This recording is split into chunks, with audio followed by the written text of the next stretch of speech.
First of all, I have a question. Didn't we just pass an amendment that said that abortion would be allowed if it was rape or incest? Because I'm not sure from what the lady from the 20th just said. Representative from 68th, we passed Assembly Amendment 3. Yes, that's what I thought. Okay, thank you. So I'll first mention the lady from the 20th mentioned that what if a girl was raped, a 12-year-old with an older man. We just passed that abortion would be legal in those situations. Now, Mr. Speaker, I want to take everybody back with me to January of 2022. You weren't there, but I was. I was at my press conference where I was making my declaration of candidacy for the 68th Assembly District. Senator Kathy Bernier had decided not to run again, and the then representative of the 68th, Representative Jesse James, had just made his declaration of candidacy for the 23rd Senate District. This was my first real dive into politics. I've been a Village of Fall Creek trustee, but that's a completely different level than being a state representative.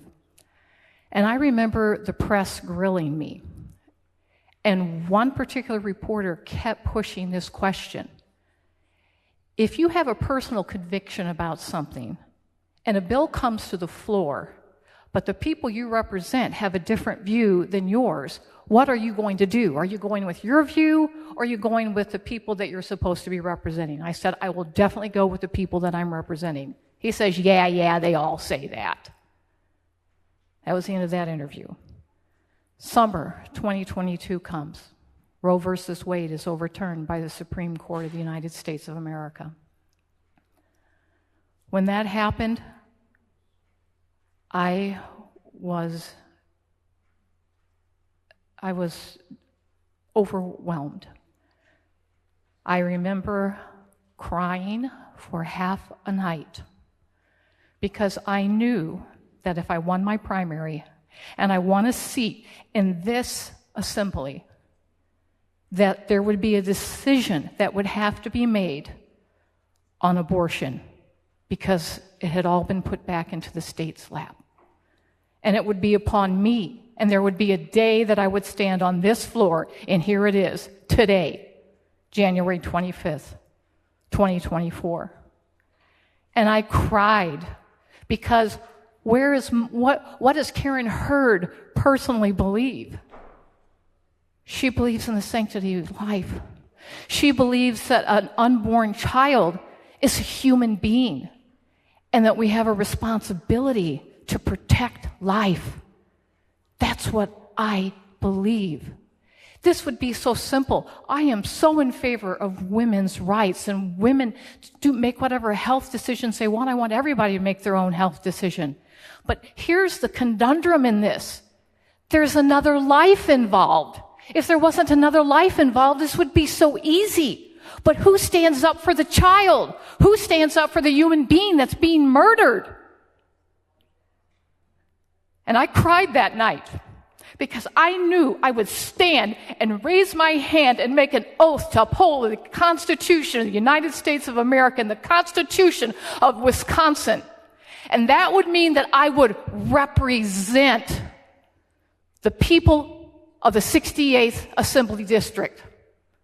And if I knew it came down to it and the people of my district said, we want to have abortion, I knew that I would have to represent my people. And that is what I am doing today with this bill. Mr. Speaker, I personally knocked on 8,000 doors. I had helpers knock on doors too, but no, this person knocked on 8,000 doors. Not everybody's home, but a third of those people were home. And that was one of the issues I asked them about, is abortion. It was a hot topic. And they wanted to be able to have some abortion, but with restrictions. Then, in my spring survey that we sent out in 2023, the question I asked my constituency, everyone in the 68th district got that survey, and it came back, and 58% of the people in my district say, we want to have a ban on abortion, but we want it just to go to the first trimester, and we want rape and incest exceptions. It's exactly the bill that we're talking about today, is what 58% of my constituency said we want. Do I personally want that? No, I think I've made it clear to this body right now. But I swore an oath to represent these people, and I will represent them. Now, Mr. Speaker, I have a question. Mr. Speaker, I have heard the governor say this. You've heard me say it before. The will of the people is the law of the land. Mr. Speaker, I am not afraid to do the will of the people, even if it goes against my own personal convictions. Is the governor of this great state also as brave to get the opinion of the people of this state and go along with what their will is? That is my challenge to the governor and to the people that sit in this chamber today. The vote is green, Mr. Speaker.